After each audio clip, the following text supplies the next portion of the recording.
for chicken tractor build number 2. And what we've done is we've cut all the pieces out already. And that should make this go way faster as far as the assembly goes.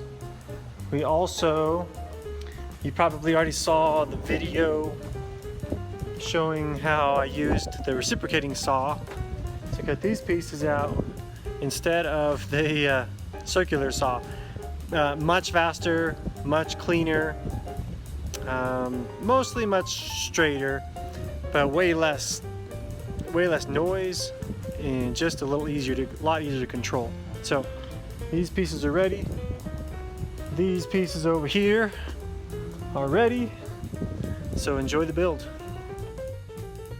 So here we are assembling the frames again. We've chosen to use glue at the corner braces and for all the frame pieces, and then we'll use screws only to assemble the frames together so that if we want to take it apart, it'll be a little bit easier to do so. Having these pieces all pre-cut out really sped up this process. Much more efficient overall, I would say, and a lot easier to manage. The other main difference you'll see here is that we chose to put these metal panels on and also the hardware cloth on before we assembled the frames together. We feel like that was much easier.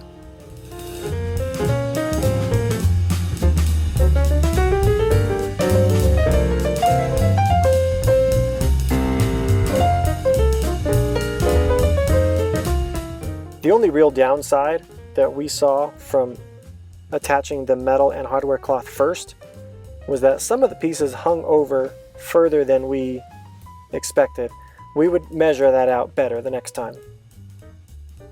And then just putting finishing touches on everything, such as hooks for the lid and the door, hanging equipment for the waterer and the feeder, and the rope loops for pulling the tractor back and forth.